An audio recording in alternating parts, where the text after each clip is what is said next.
नमस्कार साथियों, मैं कुणाल आप सभी का संस्कृति आईएएस यूट्यूब चैनल पे स्वागत करता हूं। आज की वीडियो में हम लोग बात करने वाले हैं किसानों के प्रदर्शन के बारे में। चर्चा का विषय क्या है हमारे पास में? तो देखिए, किसानों ने अनाउंसमेंट किया है कि हम लोग महापंचायत का आयोजन करेंगे और उसके बाद दिल्ली तक चलेंगे और दिल्ली तक जाते हुए हम लोग सरकार से अपनी मांगों को मनवाएंगे, क्योंकि सरकार काफ़ी लंबे समय से हमारी तरफ कोई ध्यान नहीं दे रही है, अपनी मनमानी ही कर रही है पूरी तरह से। तो यह जो अनाउंसमेंट थी, यह अनाउंसमेंट इन्होंने बुधवार को की थी महापंचायत के लिए और कहा था कि वीरवार को हम लोग निकल जाएंगे दिल्ली के लिए और ट्रैक्टर के माध्यम से हम सरकार को दिखाएंगे कि हम क्या स्थिति में हैं, हमें क्या क्या परेशानियां हैं और हम अपनी बातें उन तक पहुंचाएंगे और संसद तक मार्च करेंगे। यह स्थिति इन लोगों ने क्लियर की थी। तो आज का दिन जो है, आज वीरवार है, आप सभी को पता है थर्सडे है आज। तो अब ये लोग अलग अलग जगह से निकल गए हैं दिल्ली आने के लिए। इसी वजह से उत्तर प्रदेश और दिल्ली से जुड़े हुए जितने भी बॉर्डर हैं वहां पर तैनाती कर दी गई है पुलिस की। हर एक चीज को पूरी तरह सेट कर दिया गया है ताकि किसान दिल्ली में एंट्री ना कर सके। वहीं हरियाणा बॉर्डर को भी सील कर दिया गया है, ऐसी कोई दिक्कत ना हो। आप लोगों को हो सकता है कि अलग अलग रास्तों पर दिक्कतों का सामना करना पड़े, क्योंकि ट्रैफिक डाइवर्जन बहुत ज़्यादा है और पुलिस ने भी एडवाइजरी जारी कर दी है। इन सभी चीज़ों का आप लोग ध्यान रखिएगा अगर आप कहीं भी बॉर्डर वाले एरिया में हैं तो। अब यह जो पूरा पूरा प्रदर्शन है, इसके पीछे कारण क्या है, क्यों किसान प्रदर्शन कर रहे हैं, क्यों दिल्ली आना चाहते हैं और इनकी ऐसी क्या मांग है जो सरकार नहीं मान रही है, और इससे संबंधित हर एक मुद्दा आपको जानना समझना जरूरी है। तो हम लोग आगे बढ़ते हैं, लेकिन उस सबसे पहले जरूरी है कि आप लोग एक न्यूज़ देख लें। आप सभी लोगों के लिए संस्कृति आईएएस ने यह फैसला किया है कि एमपीपीएससी और आरपीएससी का एक फाउंडेशन कोर्स शुरू किया जाए। यह दोनों कोर्स 30 मार्च को दोपहर 12 बजे शुरू हो रहे हैं। इसकी फीस बहुत कम है, मात्र 12,999 है अगर आप प्रिंटेड नोट्स लेते हैं और 10,000 रुपये है आप पीडीएफ नोट्स के साथ में। तो जल्द से जल्द रजिस्ट्रेशन कर दीजिए, क्योंकि शुरुआती कुछ ही विद्यार्थियों के लिए यह छूट दी गई है। हालांकि आप लोग स्क्रीन पे दिए गए नंबर पे कांटेक्ट कर सकते हैं, 9555124124 है। हम लोग आगे बढ़ते हैं, देखते हैं एक प्रश्न जो इस खंड से आप लोगों से पूछा जा सकता है। यह प्रश्न बेहद महत्वपूर्ण है। आने वाले समय में संभावना है कि आबादी भूमि से संबंधित एक प्रश्न आपको यूपी पीसीएस परीक्षा में देखने को मिल सकता है, अधिक संभावना। हालांकि यूपीएससी भी पूछ सकता है, इसमें कोई दो राह नहीं है। मेंस के लिए अपने नोट जरूर बना लीजिएगा, क्योंकि फिर एक बार हम लोग देख रहे हैं कि किसान एक बड़े प्रदर्शन की तरफ बढ़ रहे हैं, आपसी बातचीत कर रहे हैं और कुछ बहुत कुछ बड़ा हो सकता है, कुछ भी नहीं कहा जा सकता भी, क्योंकि पिछली बार भी स्थिति ऐसी थी। शुरुआत में नहीं लग रहा था, लेकिन बहुत लंबा खींचा था किसानों ने पूरा का पूरा प्रदर्शन। अब दोबारा चीजें शुरू हुई हैं, देखते हैं कहाँ तक ये पूरा मामला जाएगा। इससे संबंधित अपने नोट्स जरूर बना लीजिएगा, जो भी आप लोग आने वाले एग्जाम में आप खुद को या खुद के लिए प्रस्तुत करना चाहते हैं। तो अभी विषय क्या है, तो देखिए फिलहाल यह स्थिति चल रही है कि यह जो पूरा प्रदर्शन है, इसका नेतृत्व कर रहे हैं संयुक्त किसान मोर्चा और अखिल भारतीय किसान सभा। यह संयुक्त किसान मोर्चा राजनीतिक नहीं है, अराजनीतिक है, किसानों के लिए ही यह हमेशा मौजूद रहता है। पिछले 4 दशकों में शहर के कार्यक्रम की वजह से नोएडा और ग्रेटर नोएडा के किसानों को बहुत बड़ी समस्याओं का सामना करना पड़ा है।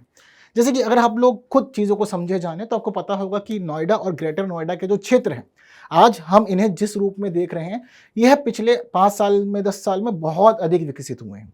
लेकिन विकसित कैसे हुए हैं, तो देखिए जो नोएडा और ग्रेटर नोएडा वाला क्षेत्र है, यहाँ की ज़मीन बहुत सारे किसान भाइयों की है और अलग अलग किसान भाइयों से बातचीत करके सरकार ने उनकी ज़मीनों को ले लिया था। कहा था कि बहुत सारी परियोजना यहाँ डेवलप की जाएगी, लेकिन आप चिंता मत कीजिए, आपकी ज़मीनों को हम ले तो रहे हैं, इन विकास परियोजनाओं के लिए यहाँ से हाईवे निकाल रहे हैं, इंडस्ट्रीज लगा रहे हैं, बाकी और काम कर रहे हैं। ठीक है, चिंता की कोई विषय नहीं, हम इसको ले तो रहे हैं, लेकिन आने वाले समय में इसके लिए आपको मुआवजा दिया जाएगा, आपको आबादी भूमि दी जाएगी और आपकी और कुछ जो मांगे होंगी उनके लिए भी हम लोग विचार करेंगे। लेकिन यह सरकारी परियोजनाएं पूरी हो जाने दीजिए, क्योंकि इससे आने वाले समय में नोएडा और ग्रेटर नोएडा दोनों का ही महत्व बहुत अधिक बढ़ जाएगा और आज के समय में बहुत ज़्यादा बड़ा भी हुआ है। हम देख रहे हैं कि कितना तेजी से यह पूरा एरिया डेवलप हो गया है। लेकिन क्या हुआ कि इन सभी चीज़ों को डेवलप करने के लिए पिछले 4 दशक के दौरान सरकार ने किसानों की भूमि को अधिग्रहण किया। बहुत सारी बातचीत हुई थी उस समय, ये चिंता में है कि चीज़ें क्लियर नहीं हो रही हैं और इन सभी चीज़ों की मांग को लेकर के यह जो किसान है, यह स्थानीय विकास प्राधिकरणों द्वारा अधिकृत जमीन के बदले अधिक मुआवजे और विकास भूखंडों की मांग लगातार प्रस्तुत कर रहे हैं। यह मांग पिछले 5 महीने से तेजी से कर रहे हैं। पिछले 5 महीने से यह बैठे हुए हैं गौतम बुद्ध नगर के अंदर, ग्रेटर नोएडा वाले एरिया में यह बैठे हुए हैं। वहाँ पर जो प्राधिकरण का ऑफिस है, वहाँ पर प्रदर्शन कर रहे हैं, कोशिश कर रहे हैं कि ये बातचीत मान लें हम लोग की और जो भी हम लोग चाहते हैं वह सभी चीज़ें आगे बढ़ जाएं और हमें दिक्कतों का सामना ना करना पड़े। और बड़ी चिंता का विषय होता है जब हम सभी लोग यह देखते हैं कि भारत देश के अंदर किसान जो हमारी अर्थव्यवस्था की रीढ़ की हड्डी आज भी बने हुए हैं, उनसे बातचीत करके ज़मीनें तो ले ली जाती हैं, लेकिन बाद में उनकी तरफ ध्यान नहीं दिया जाता। शुरुआत में यह सोचा जाता है कि परियोजनाएं करनी है, हमें परियोजनाओं को आगे बढ़ाना है, तो ठीक है, ज़मीनें ले ली जाएं और कार्यक्रम को आगे बढ़ा लिया जाए। लेकिन बाद में जब इनकी मांगों को सुनने की बारी आती है, इनको मुआवजा देने की बात आती है, तो सरकार कहती है कि ठीक है, अभी हम लोग पहले हर एक चीज़ को रिव्यू करेंगे, आप डॉक्यूमेंट दिखाइए, आप चीज़ें दिखाइए, आपकी कितनी ज़मीन थी वो सभी दिखाइए, आप हर एक चीज़ के लिए डॉक्यूमेंट पेश करेंगे, तब जाके आपकी चीज़ पूरी होगी। मतलब जो ज़मीन आपकी थी, अब जब सरकार के नियंत्रण में चली गई है, परियोजनाएं वहाँ पर लग गई हैं, तो आपको अब उसके बदले जो मुआवजा लेना था, उसके लिए एक लंबे अच्छे खासे प्रोसीजर का सामना करना पड़ेगा, जिसके लिए एक अच्छा खासा समय भी लग जाता है। हम देखते हैं कि 10 साल, 15 साल, 20 साल तक लग जाते हैं, जबकि यह पूरी प्रक्रिया जल्द से जल्द पूरी होनी चाहिए। जब एक किसान अपनी ज़मीन आपको दे रहा है बिना कुछ सोचे समझे, आपके विश्वास करते हुए, तो ज़रूरी है कि आप भी उसकी जो मांगे हैं या उसकी जो भी इच्छाएं हैं, उसके ऊपर जल्द से जल्द विचार करें। 5 महीने से तो यह लगातार मांग कर रहे हैं, डिमांड कर रहे हैं जी चीज़ें पूरी हो, आप लोग विचार करो। लेकिन पिछले 4 दशकों से यह सभी प्रोसेस चल रहा है, ज़मीनों का अधिग्रहण हो रहा है, अब तक मामला नहीं निपटा। यह एक हम सभी के लिए चिंता का विषय बना हुआ है यहाँ पे। अब वर्तमान में किसान क्या मांग कर रहे हैं, तो देखिए, किसानों की जो मांग थी, अभी जहां पर ये धरना प्रदर्शन कर रहे हैं वहां पर इनकी मांग यही थी, लेकिन सरकार नहीं सुन रही है, प्रशासन नहीं सुन रहा है, जिस वजह से इन्होंने फैसला किया है कि हम दिल्ली चलेंगे, दिल्ली में मार्च करेंगे। क्या क्या मांगे हैं, देखिए, इनकी सबसे पहली मांग तो यह है कि आपने हमारी अच्छी खासी जमीनों को परियोजनाओं में लगा दिया है। नोएडा, ग्रेटर नोएडा जैसे इतने अच्छे शहर आपने विकसित कर लिए हैं, हमें उसमें कोई दिक्कत नहीं है, कोई परेशानी नहीं है, लेकिन आपने हमारी जो कुल जमीन कब्जाई है, आपने जिस जमीन के ऊपर हमारे यह पूरा का पूरा कार्यक्रम चलाया है, परियोजनाएं विकसित की हैं, अब उस पूरी भूमि का मात्र 6% ही हमें आबादी भूमि के रूप में दे रहे हैं।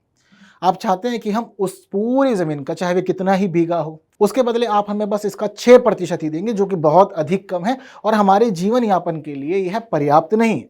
इसको बढ़ाया जाना चाहिए, यह पर्याप्त नहीं है। लगातार यह मांग कर रहे हैं और बार बार कह रहे हैं कि 6% की जगह 10% आबादी भूमि हमें दी जाए, हमारी ली गई भूमि के स्थान पर। लेकिन सरकार नहीं सुन रही है, और जो ये 6% भी दी जा रही है आबादी भूमि, इसके लिए भी लगातार शिविरों का आयोजन किया जा रहा है, जिस वजह से किसानों को अपने कभी और काम छोड़ करके शिविरों में जाना पड़ रहा है, डॉक्यूमेंट्स देने पड़ रहे हैं, बातचीत करनी पड़ रही है, और उम्मीद कर रहे हैं कि जल्द से जल्द वह सभी चीज़ें कंप्लीट भी हो जाएंगी। जो अधिग्रहित भूमि है, उसके बढ़े हुए मुआवजे की मांग भी लगातार यह कर रहे हैं। देखिए, समय काफ़ी हो गया है, चीज़ें बढ़ रही हैं, महंगाई बढ़ रही है, हर एक चीज़ का प्राइस बढ़ रहा है, लेकिन मुआवजा पुरानी दरों पे ही दिया जा रहा है। तो किसान मांग कर रहे हैं कि अब उस कीमत की कोई भी महत्व नहीं रह गया है।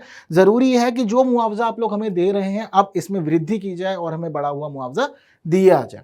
इसके साथ साथ ही यहाँ पर किसान यह भी मांग कर रहे हैं कि आप जो आबादी भूमि हमें देंगे, जहाँ हम जाकर के रहेंगे, अपना आशियाना बसाएंगे, अपने बच्चों का ध्यान रखेंगे, उनका पालन पोषण करेंगे, लेकिन वह क्षेत्र तो खाली होगा ना, वहाँ पर बहुत अधिक विकास तो नहीं होगा, पर हमें उस सब के बावजूद कुछ मूलभूत आवश्यकताएं वहाँ पर चाहिए होंगी, कुछ मूलभूत संसाधन चाहिए होंगे, जिनके साथ जुड़ करके हम अपना जीवन यापन करें। कहीं ऐसा ना हो कि मतलब खाली क्षेत्र में हमें डाल दिया जाए या ज़मीन दे दी जाए, उसके बाद में हम अनेक चीज़ों को तरसे और वहाँ रह करके भी हम परेशान हो जाएं।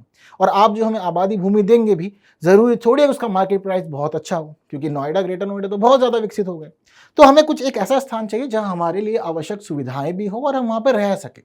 तो हमें आवश्यक सुविधाओं के रूप में वहाँ पर चाहिए कि वहाँ पर आसपास हमारे स्कूल हो और अस्पताल हो, ताकि अगर हम अपने बच्चों को पढ़ाना चाहें तो नज़दीक में ही स्कूल में पढ़ा सकें। वहीं अगर हम चाहते हैं कि कभी कोई हमें दुख परेशानी हो, कुछ शारीरिक दुख हो जाए, हमें कोई बीमारी लग जाए, कोई रोग लग जाए, तो उसके निवारण के लिए हमें परेशान नहीं होना पड़े। ऐसा भी नहीं हो कि जब तक हम लोग हॉस्पिटल पहुँचे उससे पहले ही निपट लें।